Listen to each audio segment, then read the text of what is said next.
Hola, bienvenidos a la clase número 2 del módulo 2 de Cristología, donde vamos a estar hablando de las alianzas de Dios con la humanidad. Decíamos o mencionábamos en los trailers de la clase que íbamos a hablar sobre Adán, íbamos a hablar de Noé, de Moisés, del padre Abraham, y también íbamos a dar unos tips sobre el nombre de Dios, las imágenes eh, y otros temas que tienen mucha controversia dentro del mundo cristiano y que, bueno, durante el relato o la explicación de las alianzas de Dios se presta para hablar de estas cositas del bautismo. Creo que también dijimos que íbamos a tocar, entre otros. Dios se revela a Adán. Es la primera alianza que existe con quién, con la creación misma. Decíamos en la clase pasada que la evolución y la creación en el mundo actual pueden tener armonía. ¿Por qué? Siempre y cuando veamos como que el primer hombre creado es el primer hombre en tener alma.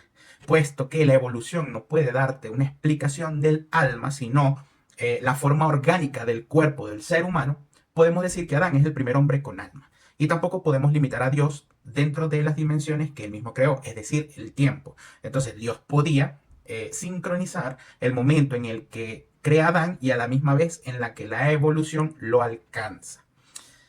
Entonces, ¿qué ocurría en el jardín del Edén? Bueno, la primera alianza que tuvo Dios con su creación fue un pacto de obediencia. ¿Por qué? Porque Adán estaba protegido. Era como la creación en una pequeña vitrina donde es como el mostrador de Dios, donde Dios tiene a la creación que más le gustó, donde la podía admirar, donde la tenía cuidada, era inmortal, donde la protegía. Y lo único que le dice Dios a Adán es que podía comer de todo lo que ahí hubiese. Pero había un árbol que tenía un fruto prohibido, al cual Dios le dice, le pide obediencia, que de ese árbol no podía comer. Le dice, Génesis capítulo 2, versículo 8. Y Dios, el Señor, plantó un jardín en Edén al oriente y puso allí al hombre que había formado. Y luego le dice en el versículo 16, de todo el árbol del huerto podrás comer, mas del árbol de la ciencia del bien y del mal no comerás, porque el día que de él comieres, ciertamente morirás. Entonces, antes de seguir hablando, acá hay un dato curioso. ¿Cuál fue la manzana que se comió Adán? La Biblia no menciona ninguna manzana. Siempre estamos hablando que Eva le dio una manzana a Adán y que Adán se comió fue un fruto de manzanas y que la manzana es el fruto prohibido. La Biblia no distingue el fruto, no dice ni siquiera el color, simplemente dice que era un árbol que contenía frutos. Decimos frutos porque el árbol está plantado y dice que no comas de él y generalmente uno come el fruto del árbol. Entonces, dato curioso, el tema de la manzana es simplemente una variación o un cambio, una confusión que ha existido al tratar de explicar esto con imágenes. Puede ser que alguien dibujó un fruto rojo y otra persona pues asimiló que eso podía ser un tomate, podía ser una manzana y así simplemente fue variando de generación en generación. Pero bueno, Dios le dice que del fruto prohibido no puede comer, ¿cierto? Y lo llama el árbol de la ciencia del bien y del mal. Entonces, acá no es que Adán sea un ignorante, no es que Adán no conozca las cosas, sino que no tiene experiencia. Él simplemente es como un niño al que su padre le dice, no hagas esto porque esto es malo, esto sí lo puedes hacer, no me desobedezcas, y no entiende como que las consecuencias de acatar o no estos actos. Es en el momento en el que entonces la serpiente, escúchese bien, porque este es un dato importante, la serpiente es quien tenta a Eva y la convence de que también le dé de comer a Adán de qué, del fruto prohibido. ¿Qué ocurre? Adán prueba el fruto porque la serpiente los tienta, los convence a qué, a desobedecer. Entonces, ¿qué dicen los teólogos que iba a pasar? ¿Cuál era la diferencia entre no comer y comer el fruto? Pues la respuesta más sólida es que Adán ahora podría tener el mismo poder de decisión de entre lo que es malo y lo que es bueno. Entonces ustedes se preguntarán, a ver, pero si Dios no quería que Adán desobedeciera, entonces ¿por qué le pone el árbol ahí? Porque Dios ama a Adán y como lo ama, quiere que sea libre. Y para que pueda existir libertad, debe existir obediencia, debe existir algo a que desobedecer, debe existir elección. Entonces ese es el motivo por el que el árbol está. Dice Génesis capítulo 3 versículo 7. Entonces fueron abiertos los ojos de ambos y conocieron que estaban desnudos. No es que estaban ciegos antes, es que simplemente perdieron la inocencia, su conocimiento aumentó Y esto trae una consecuencia. ¿Cuál es la consecuencia? Bueno, la desobediencia a Dios es un pecado. Y Dios no puede estar con el pecado. Eso es lo que hace que Adán se deba retirar del jardín del Edén. Adán estaba en comunión directa con Dios, estaba limpio, era inmortal. ¿Y qué le ocurre ahora? Entra en pecado, se desliga de la comunión directa de Dios y su alma pasa a otro plano, ¿cuál? Al plano del mundo real, donde las leyes de la física gobiernan, donde la entropía desgasta la vida y Adán se vuelve un hombre mortal.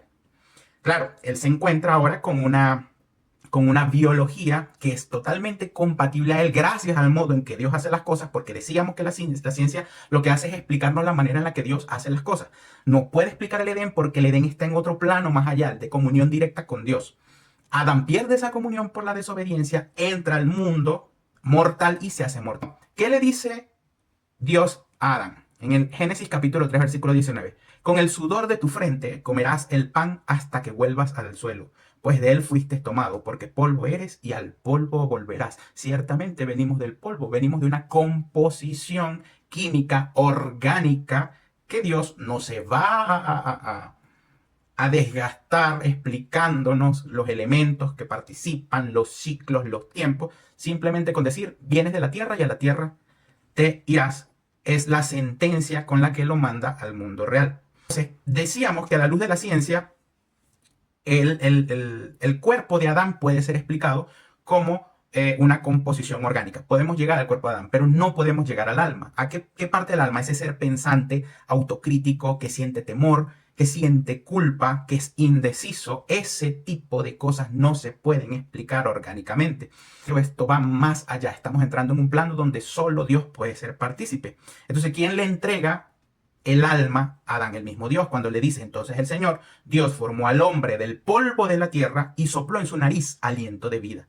Y fue el hombre un ser viviente. Entonces eso se dice en Génesis capítulo 2, versículo 7. Entonces, ese soplo, ¿qué es? El alma. El alma que convierte a un organismo en una persona. El primer hombre, Adán, con quien existía un pacto de amor, de obediencia, un ser protegido. Y este pacto en este momento se rompe. A pesar de la caída, Dios no rompe su vínculo con la humanidad, sino que simplemente inicia un plan de salvación. ¿Por qué? Porque se da cuenta que ahora el pecado entró al mundo, y entra al mundo porque por un hombre, y por un hombre debe salir, porque es un precio que se debe pagar, es un precio justo. Nótese, y dice Dios, pondré enemistad entre ti y la mujer, entre tu descendencia y la suya. Ella te herirá en la cabeza y tú le herirás en el talón. Génesis 3:15. ¿Por qué Dios hace esta sentencia con la mujer y no con Adán? Que es el protagonista en este momento, de quien estamos hablando, por quien se integró el pecado a la humanidad. Pondré enemistad entre ti y la mujer, entre tu descendencia y la suya. Y claramente, versículos antes, Dios explicaba que le estaba diciendo esto a Eva. ¿Y a quién? Y a la serpiente. Y recordemos el capítulo 12 que este versículo ya se había mencionado. Eso ocurre en el capítulo 12. Este versículo lo conocen como el protoevangelio. ¿Por qué? Porque Dios está haciendo el primer anuncio de un redentor. Porque, ¿qué dice? Dice, pondré enemistad entre la mujer y la serpiente. ¿Por qué había enemistad? Porque la mujer iba a tener al Hijo de Dios, el plan de salvación, el hombre que iba a liberar el pecado al que Adán nos ingresó. Y en el capítulo 12 del Apocalipsis, fíjense, primer libro, Génesis, último libro, Apocalipsis de la Biblia, hablábamos en el especial de María, que el capítulo 12 se refiere a una mujer encinta que es reina, que es la madre del rey de reyes, del heredero del trono de David, el Hijo de Dios. ¿Quién es más? Y ya sabemos que por los evangelios es María, la madre de Dios, la madre de la iglesia, la reina de los apóstoles. Y no porque lo diga yo, no porque lo diga la iglesia católica, sino porque Dios le entregó esos títulos y la Biblia los recalca, la tradición los confirma. Ella tiene todos esos títulos gracias a quien, a Cristo. ¿Y qué hizo? ¿Quién es el otro personaje que aparece en el capítulo 12? La serpiente. ¿Se acuerdan? El dragón, el llamado, la serpiente, el diablo, Satanás, Lucifer. Ese ángel rebelde que se trajo todos unos ángeles y se armó una guerra. ¿Con quién? Con el arcángel Miguel. Vayan a leer Apocalipsis capítulo 12. ¿Y por qué había guerra? Porque esta mujer estaba encinta y iba a traer salvación a la humanidad. Es decir, el plan de que la humanidad cayera desde el primer momento, cuando la serpiente tienta a Adán, estaba a punto de desbaratarse, porque el Salvador ya venía. Eso lo dice el 12. Entonces, ¿qué está haciendo Dios? Dios ya está sentando las bases de lo que va a ocurrir. Desde un principio, el diablo, ¿a quién quiere atacar? A la madre de Dios. Entonces, mosca con eso. ¿De qué equipo quiere ser usted? Usted quiere estar en el equipo de la mujer, que según el capítulo 12, San Miguel Arcángel la defendía, el mundo la protegía. Al ver el Satanás que no podía atacarla, se fue a atacar a todos el resto de sus hijos, dice, el resto de su descendencia. ¿Y quiénes eran esa descendencia? Aquellos que seguían los mandatos de su Hijo Jesucristo. Lo dice capítulo 12. ¿De qué equipo quiere ser usted? ¿El de la mujer? ¿O quiere ser del equipo que ataca a la mujer? La serpiente, Satanás, el dragón. Ojo con eso. Entonces, este versículo del Génesis se conoce como el protoevangelio porque es como el primer anuncio del Redentor. Y así se inicia el plan de salvación de la humanidad. ¿Qué ocurre más adelante? Pues hay un mundo que cae en caos, cae en pecado. El pecado ya ingresó a la humanidad. No hay una guía correcta. La gente está desordenada.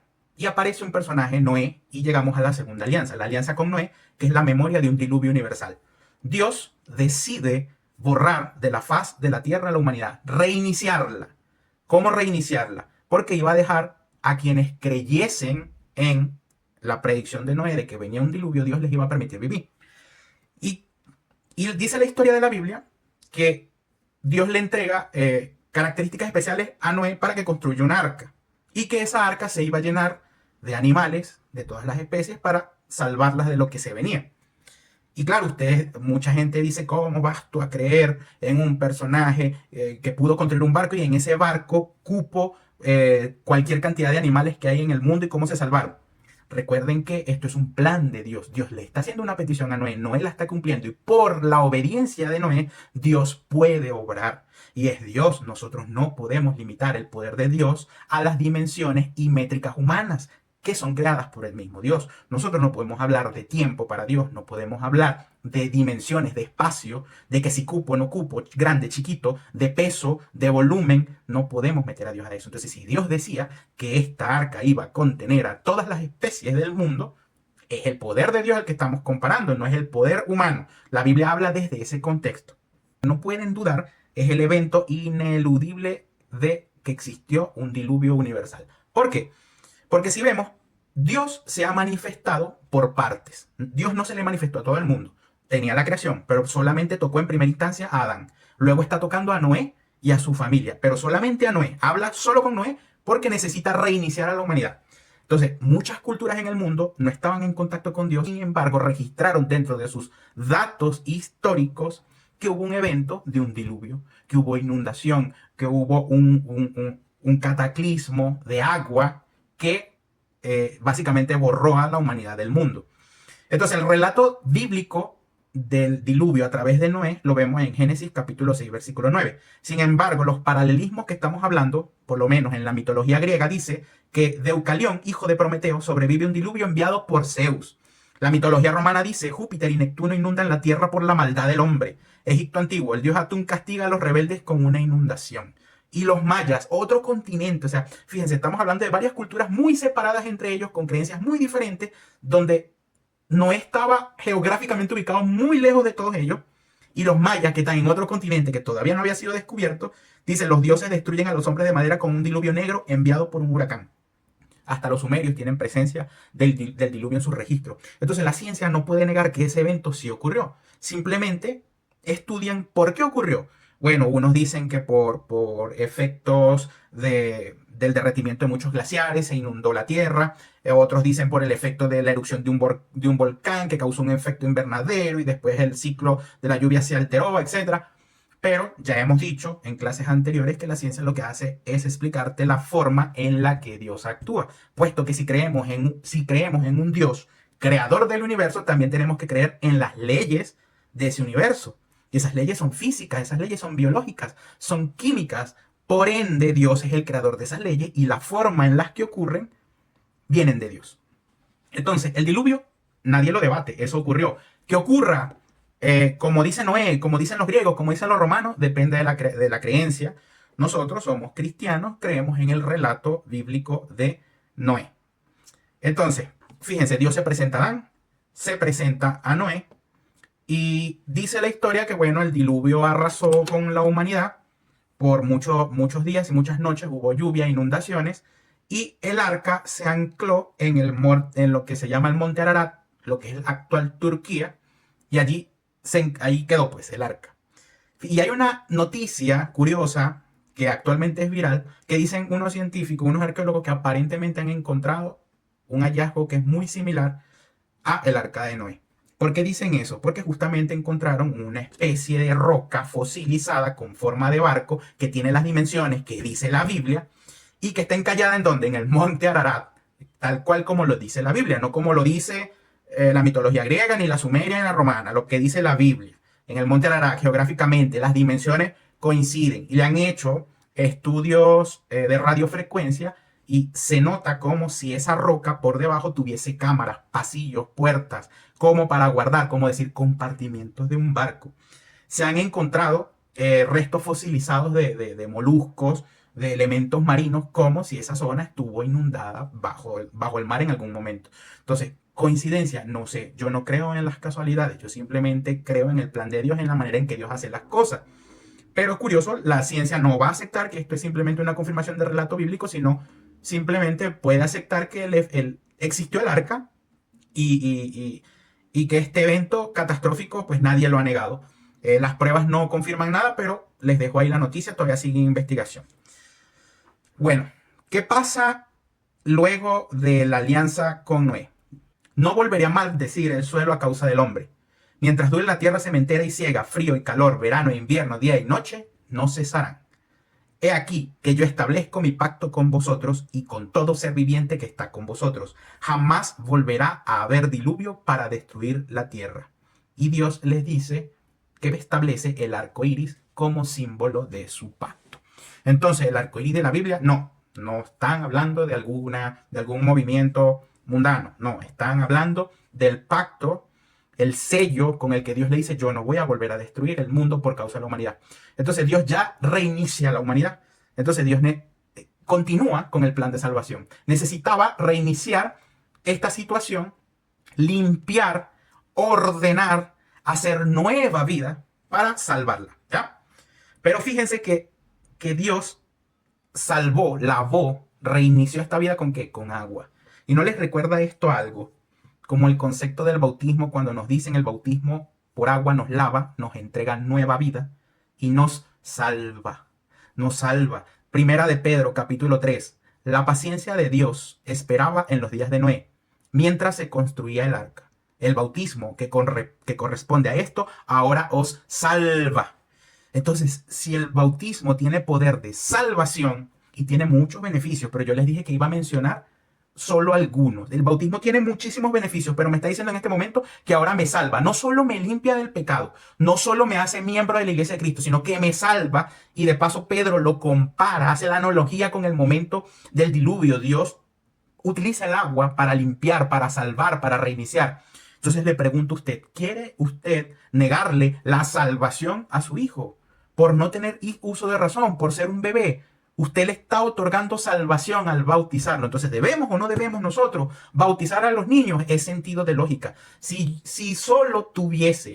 el bautismo solo fuese un concepto de aceptación de la fe, está bien, usted tiene toda la razón. Necesitamos uso de razón, pero no es el único beneficio. Acá estamos viendo que el bautismo salva, el bautismo limpia, el bautismo reinicia la vida.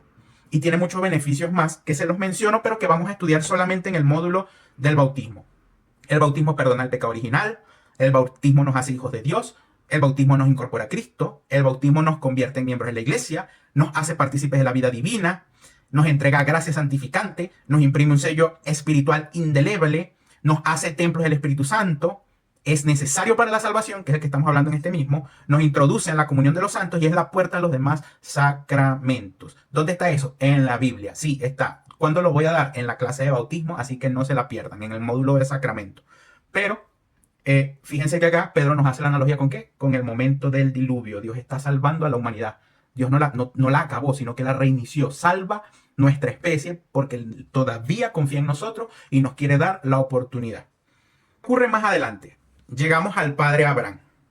Del padre Abraham hablábamos en la primera clase de religiones, puesto que de él provienen tres grandes religiones del mundo, que son el judaísmo, el islamismo y el cristianismo.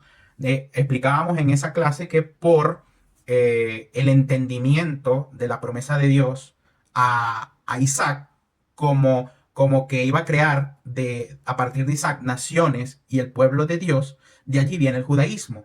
Y por la interpretación de que fuese a través de Ismael, se creó el islamismo. ¿Y quiénes son los judíos? Bueno, los judíos que vienen de Isaac, el pueblo elegido por Dios, esperan al Mesías, esperan al Salvador. Era el pueblo que Dios iba a educar, a preparar, porque tenían que recibir al Hijo de Dios. O sea, no podía llegar así de la nada. Estamos saliendo del diluvio, necesitamos un pueblo ahora. Dios necesita tener un pueblo. Dios va por partes, primero con la creación, luego con Noé, un humano del mundo en conflicto, luego está buscando hacer un pueblo de quién, de una familia, de la familia de quién, de Abraham, a quien le hace la promesa de fe y nación. Y a través de su hijo Isaac sale el pueblo judío. ¿Y quiénes eran los judíos? Repetí antes, los que esperan al Salvador. ¿Llegó o no llegó el Salvador? Llegó Cristo. Y los judíos que creyeron en Cristo son los nuevos cristianos. Por eso los cristianos provenimos de Abraham, porque somos los que venimos después de los judíos. En la actualidad, si todo hubiese salido como se esperaba, pues si todo hubiese sido perfecto, que todos los judíos hubiesen aceptado al Mesías, a Cristo, los judíos no existieran, porque fuesen los nuevos cristianos. Entonces, ¿quiénes son los judíos que existen en la actualidad? Aquellos que no aceptaron a Cristo como el Mesías, creen en él, pero como otro profeta. No lo aceptan como el Mesías y lo siguen esperando. Entonces, esa comunidad judía fue la que crucificó a Cristo, no los que no creyeron en él. Entonces, venimos nosotros de los judíos y tenemos los islamitas por la parte de la rama de Ismael. ¿Todos vienen de quién? De Abraham. Entonces, Dios le dijo a Abraham: sal de tu tierra, de tu patria y de la casa de tu padre, hacia la tierra que te mostraré, haré de ti una gran nación. Y ciertamente son grandes naciones, casi el mundo entero viene del padre Abraham. Cuando la ciencia interviene en la genética de estos pueblos, ha encontrado que el código genético es muy similar, como que no se ha distorsionado casi y se fue expandiendo hasta que obviamente la mezcla hizo que el código variara. Pero esta premisa lo que hace es confirmar que si ese dato, que lo dice la Biblia, un libro tan antiguo te pueda predecir que el código genético de esa área va a ser similar, la ciencia te lo está descubriendo ahora. Entonces, repito, es la manera en la que Dios hace las cosas. ¿Qué le prometió Dios a Abraham? Descendencia incontable, tierras para heredar y bendición universal. Bueno, como de Abraham ya habíamos hablado, pasamos a la alianza con Moisés, que es la cuarta alianza que vamos a ver hoy, la ley como pacto del pueblo elegido. Decíamos, la alianza con Adán con la creación, la alianza con Noé, la alianza con el hombre, que es un pacto con la humanidad, de ya no vuelva a destruir la humanidad. La alianza con Abraham, la de una familia de donde va a nacer el pueblo. Y ahora la alianza con Moisés es la que es directamente con el pueblo, ¿ya? Con el pueblo elegido. Entonces, ¿quién era Moisés? Moisés era un hebreo criado en Egipto que se convierte en el líder libertador de un pueblo esclavizado. El pueblo que Dios había sacado de Abraham, ahora en este momento estaba esclavizado por el emperador de Egipto. Entonces, ¿cómo continúa el plan salvador si este pueblo está esclavizado? Necesita liberarlo de la esclavitud. Y es acá donde aparece Moisés como protagonista. Dice Éxodo capítulo 19, ahora pues, si escucháis mi voz y guardáis mi alianza, seréis mi especial tesoro entre todos los pueblos, porque mía es toda la tierra. Entonces, la figura de Moisés cristaliza la transición de una fe familiar, que es la de Abraham, a una fe nacional y comunitaria, que es la del pueblo de Dios, el pueblo judío. Todos no sabemos la historia de Moisés, no tengo que repetirla porque es la que más películas tiene. Sabemos que se presentaron las 10 plagas de Egipto, el faraón acepta liberar al pueblo, de eliminar la esclavitud, luego se arrepiente, luego Moisés llega, este momento, pues él confiando en las palabras de Dios, el mar se abre, el pueblo pasa y luego el mar se inunda en el ejército del faraón cuando venía en persecución por haberse arrepentido de haber liberado al pueblo. Entonces, el evento, fíjense, este milagro donde se abren las aguas del Mar Rojo. Bueno, este evento la ciencia lo explica como que sí ocurrió. Como que este evento, de hecho, explican las plagas de Egipto, hay una explicación científica para las plagas de Egipto, Y también explica que, bueno, que pudo haber sido un tsunami que se produjo por un terremoto en otro lugar. Todos sabemos que cuando ocurre un tsunami las aguas se recogen. Y eso fue lo que ocurrió con Moisés. Pero qué casualidad que ese tsunami ocurra en un momento tan necesitado para el pueblo de Dios como ese. Entonces, explicar, entender cómo Dios hace las cosas, y es algo que voy a repetir durante toda mi clase. eh, la ciencia sí está diciendo la verdad, pero no niega a Dios, en ningún momento lo niega. El protagonismo de Dios sigue presente. ¿Por qué? Porque no podemos creer en la coincidencia de que este evento ocurra justo cuando Moisés lo está necesitando. Que Dios pueda sincronizar estos eventos, sí, porque Él es el alfa y el omega, Él es el tiempo y no podemos limitarlo al tiempo, lo hemos dicho ya varias veces. Bueno, resulta que luego Moisés sube al monte Sinaí, y en el monte Sinaí Dios le presenta los 10 mandamientos. Y acá voy a hacer varios paréntesis porque hay varios datos controversiales dentro de las denominaciones cristianas que quiero mencionar. Primero que le dice Dios en Éxodo capítulo 20, y les recuerdo Éxodo capítulo 20 porque es que a los católicos no lo presentan mucho, otros hermanos les gusta hablar de Éxodo 20 de manera incompleta, pero te lo presentan. Y dice, y habló Dios todas estas palabras diciendo, yo soy Yahvé, tu Dios, que te saqué de la tierra de Egipto, de casa de servidumbre. No tendrás dioses ajenos delante de mí. Repito, no tendrás dioses con D pequeña, ajenos delante de mí. No te harás imagen ni ninguna semejanza de lo que esté arriba en el cielo, ni abajo en la tierra, ni en las aguas debajo de la tierra. No te inclinarás a ellas, ni las honrarás, porque yo soy Yahvé, tu Dios, con D mayúscula. Está haciendo Dios una prohibición a las imágenes, porque les recuerdo que siempre nos llegan a los otros hermanos, a los católicos, a decirnos, ustedes son unos idólatras. Lee aquí, le dice, lee aquí, versículo 4. No te harás imagen ni ninguna de lo que esté arriba en el cielo. Pero claramente leemos desde el principio que Dios está diciendo, yo soy Yahvé, tu Dios, no tendrás dioses ajenos delante de mí, y no te vas a hacer imágenes de qué, de esos dioses, de los ídolos, porque en este momento el pueblo judío está saliendo de Egipto, una cultura que era politeísta y tenía muchos ídolos. ¿Y qué eran esos ídolos? Cabezas de animales, cuerpos de hombres, serpientes, gatos, aves, esos eran los ídolos de los egipcios. Por eso Dios le dice, no te vas a hacer imagen de ningún ídolo de eso, ni que sea como arriba en el cielo, ni algo en la tierra, ni algo del agua, y no te vas a inclinar y no las vas a honrar, porque el Dios verdadero soy yo, lo está diciendo Yahvé. Dios está refiriendo a los ídolos. Dios no está haciendo ninguna prohibición contra las imágenes. No, entonces tú lo que quieres es justificar el uso de las imágenes católicas. Por supuesto que lo justifico porque Dios no hace prohibición. Porque más adelante vamos a ver, y esto lo vamos a ver en la clase de las imágenes, que Dios manda a hacer muchas más imágenes y con ellas obra milagro. De hecho, para el Arca de la Alianza pide que esté decorada con querubines, para Dios estar allí. Entonces, ¿cómo voy a predicar yo que Dios hace una prohibición de imagen y que luego se contradice? Si Dios es lógico, es inteligente, yo no puedo tratar a Dios como tonto. Eso es una ofensa. Entonces hay que leer, hay que buscar el contexto real, no leer 3 líneas que le señalen de un versículo. No, señor, usted tiene que leer el capítulo completo. A los hermanos que dicen que leen mucho la Biblia se lee capítulos completos, no se lee entre líneas, no se lee por palabras o por versículos, capítulos completos, porque es un libro lógico, que tiene lógica, que tiene una historia, que tiene una cronología y que se tiene que entender. Prohibición de imágenes, negativo, eso no existe, es prohibición a la idolatría. Y la idolatría no es más que poner el lugar de Dios en otra cosa que no es Dios. Y Dios, en el contexto, en este momento, le está hablando a un pueblo que viene de una cultura politeísta. Y si hablamos de la mitología griega, la mitología romana, los sumerios, todos estos que hemos mencionado más atrás, todos son politeístas, con ídolos. ¿Cuáles eran? ¿Con formas de qué? De cosas que tienen en el agua, en la tierra y en el mar.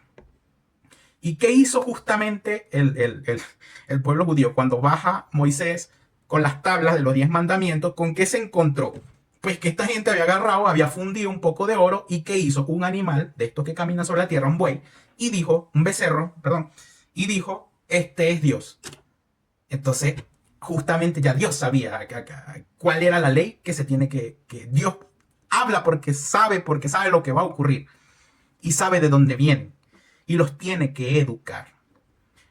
Bueno, dice, no tomarás el nombre de Yahvé, tu Dios, en vano, porque no dará por inocente Yahvé al que tomare su nombre en vano. Entonces, ojo, no usar el nombre de Dios en vano. De hecho, o sea, dentro de no usar el nombre de Dios en vano está no escribirlo mal, no pronunciarlo mal, no modificarlo. O sea, esto es delicado, es un mandamiento y dice, no va a ser inocente aquel que use el nombre de Dios en vano. Entonces, si yo soy una persona imperfecta y pecadora, mi boca no es digna de estar mencionando el nombre de Dios. Y mucho menos si lo menciono mal, si lo pronuncio mal, si lo escribo mal, puesto que Dios ya me está advirtiendo. Y si Dios es solo uno solo, es Dios. Y cuando yo me refiero a Dios, es al mismísimo Yahvé, porque es el único Dios. El hecho de yo tener que mencionar su nombre, lo que da a entender es que yo estoy tratando de separarlo de otros dioses, de clasificarlo, de señalarlo, de identificarlo. Me estoy refiriendo a este Dios. Entonces, mosca con eso. Dios se escribe con D mayúscula porque es uno solo. Dioses se escribe con D minúscula porque son ídolos, no existen. Y Dios es uno solo. Y si Dios es uno solo, ¿para qué tengo yo que mencionar su nombre? Es un respeto, es una norma. Entonces, mosca con Jehová. Por allí, que se utiliza mucho y está escrito. Jehová está mal escrito. Es una mala traducción de Yahvé, es una modificación de su nombre. Entonces, si usted se llama María, usted no quiere que yo le diga Aria, porque usted no es Aria, usted es María. Si usted se llama José, usted no quiere que yo le llame Rose, porque usted no es Rose, es José. Si usted se llama, no sé, Policarpo, usted no quiere que yo le diga Policarpioso, porque usted no se llama así. Entonces, si su nombre es delicado, si su nombre ya es un mandato, yo debo escribirlo bien, mencionarlo bien, y si puedo lo evito. Usar pa no, porque el imperfecto soy yo. Mi boca está sucia para mencionarlo. Entonces Jehová está mal escrito, sí. Eso se llama el tetragramatón y tiene su propia clase en el módulo, unos módulos mucho más adelante, y vamos a estudiar las raíces de cómo es el nombre de Dios. De hecho, se dice Yahvé porque es lo más cercano a lo que Moisés entendió en ese momento. Hablábamos de que Dios le dio aliento de vida a Adán. Y cuando nosotros hablamos de aliento, nosotros inhalamos y exhalamos porque respiramos, ¿cierto? Es algo como que, ¿ven? ¿Qué estoy tratando? Básicamente el nombre de Dios es aliento de vida, es respiración. Pero no es Jehová. O sea, no.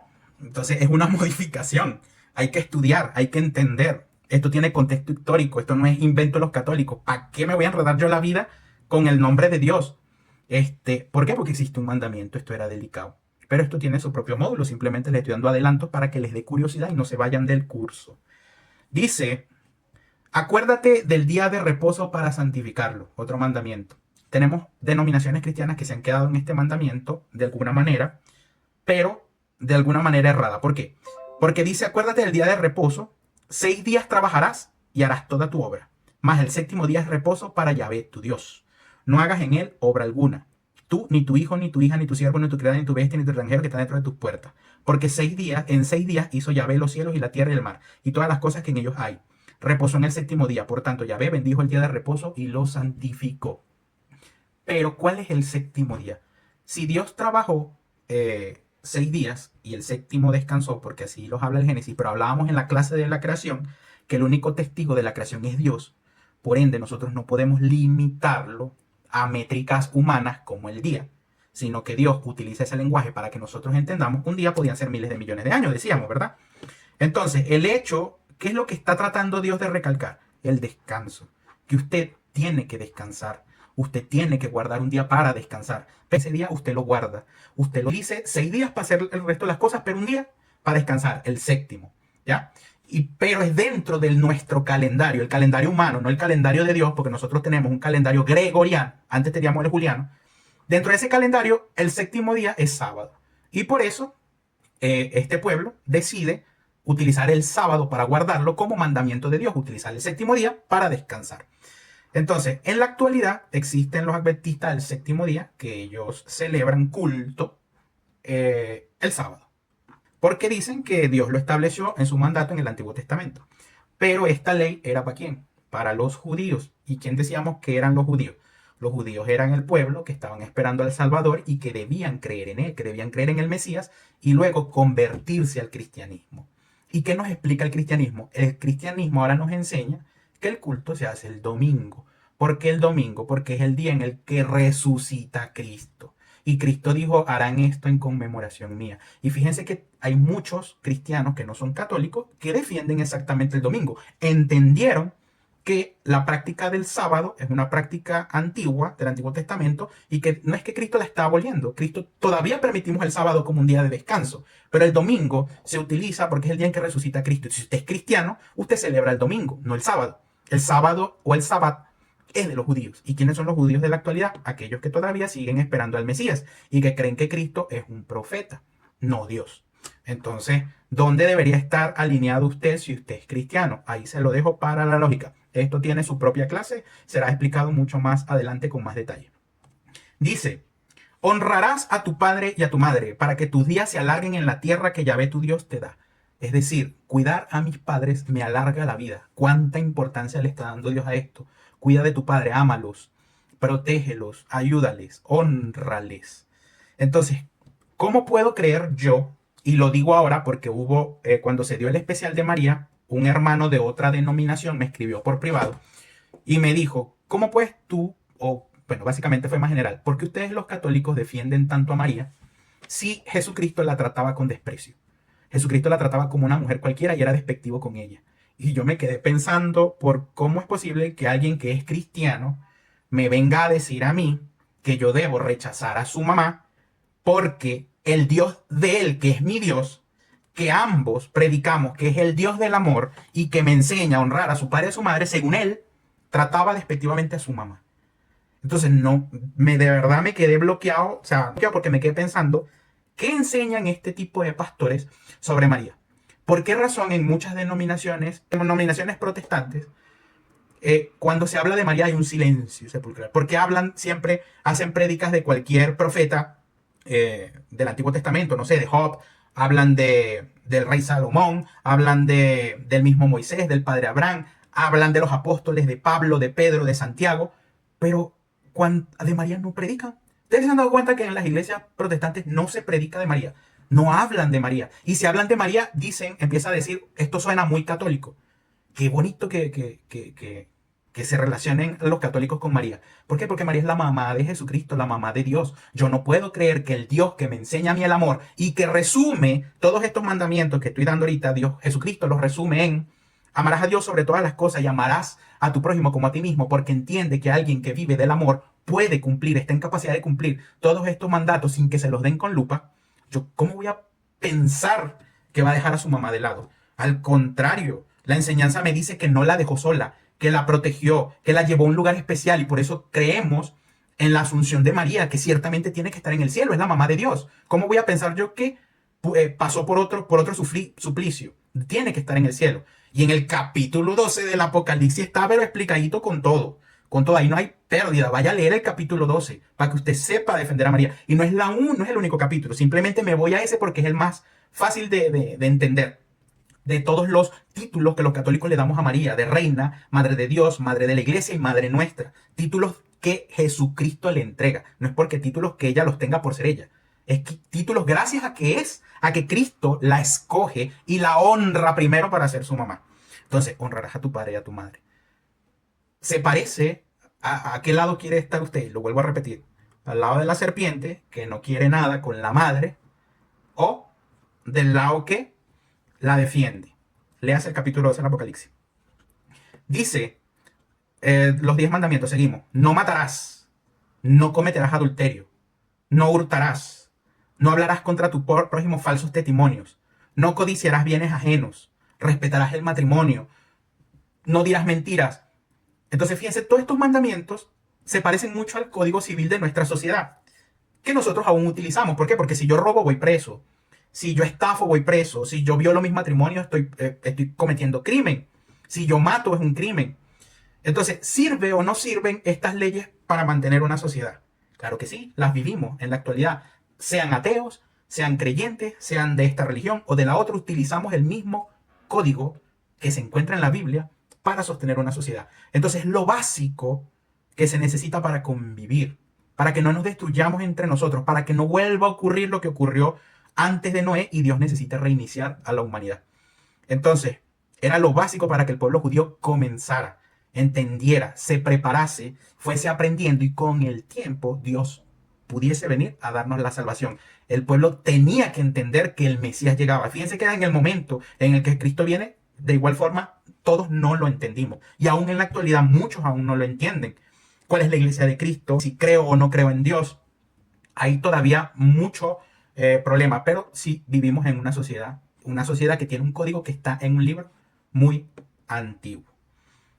Bueno, entonces, con esto sabemos que Moisés le presenta el decálogo al pueblo de Dios, pero por la desobediencia, por el momento de idolatría que ocurre, son castigados a vagar muchos años por el desierto hasta llegar a la tierra prometida. Es decir, la desobediencia a Dios tiene sus consecuencias y la hemos visto desde el momento de Adán, lo hemos visto el reinicio de la vida en Moisés, hemos visto la promesa de Dios de no destruir la humanidad y sino ahora salvarla. Y estamos llegando a Moisés donde la prepara.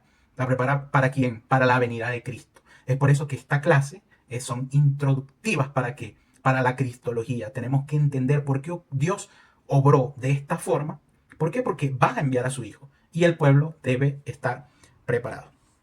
Bueno, con esto culminamos la clase. En la siguiente clase vamos a estar hablando de las profecías que revelan a Jesús en la Biblia, porque Jesús está desde el Antiguo Testamento siendo mencionado. Por eso que insisto que los judíos debían haber creído en el Mesías que ya venía, que ya vino. Y por eso existe el cristianismo actual.